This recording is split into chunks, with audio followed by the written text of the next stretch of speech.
Welcome back to Odyssey News. I am Mike Odyssey, and guys, we have an amazing video for you. It looks like preview day is finally here, and the first impression reviews are in. Let's go ahead and talk about it, because guess what? This is only going to make us more excited about Tears of the Kingdom, which is only 15 days away. Let's get started.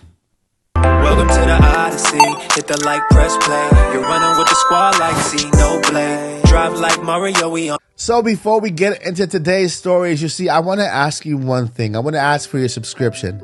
You see, I'm legally blind, and I'm basically losing my sight as we go. I don't have sight on my left eye, and I have about 40% sight of my right eye, and it's just fading away, right? The doctors right now have nothing else they can do, but I have a dream to become a full-timer on YouTube by the end of this year, and I want to ask you for your help. If you subscribe to this channel right now, it'll only take a second. For me, it'll just change my life.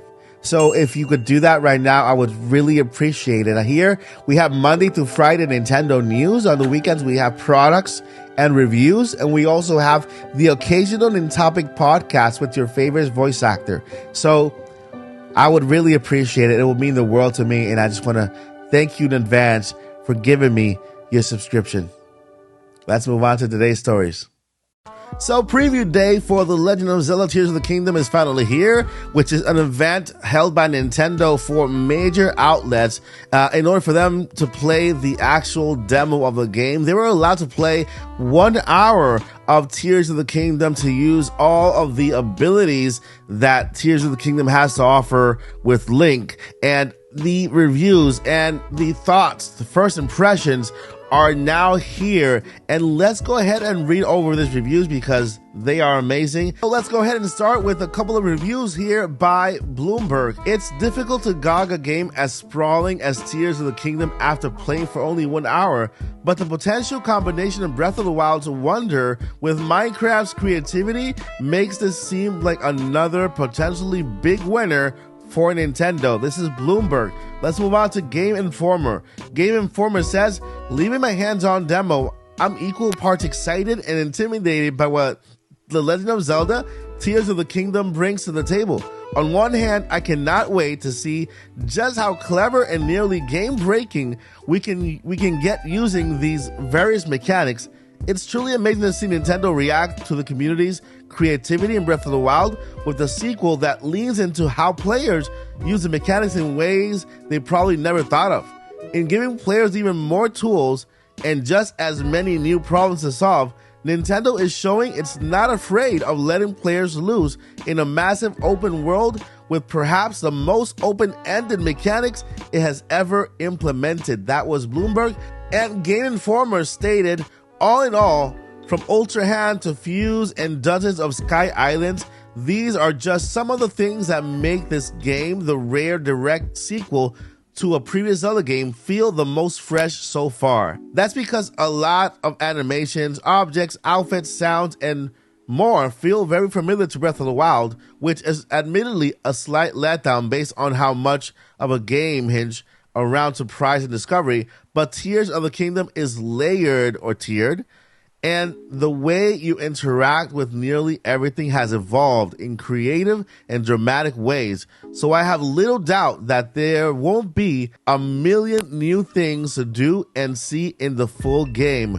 For now, I'm giddy to not only experience it all myself, but to also see how the surely massive player base will make and break this game in brilliant and silly ways. With every puzzle and conflict having such a ridiculous array of solutions, the results will likely be endlessly astonishing and entertaining, especially if you look at what hardcore Breath of the Wild players have already have been doing for years in a game where it often feels like you weren't supposed to do things. Nintendo has taken that ideology and legalized it in Tears of the Kingdom, and that's immensely exciting, even if that means there will be lots of hilarious fumblings and fallings along the way.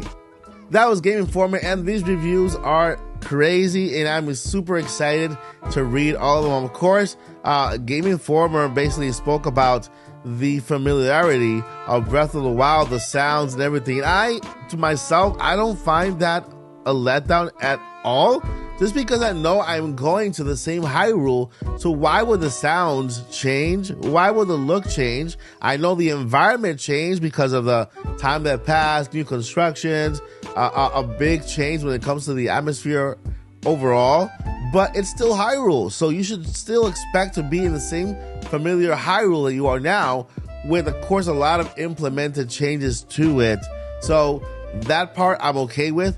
But yeah, guys, let me know what you guys think about these 3 reviews so far. These are first impression reviews on people who have already played the game.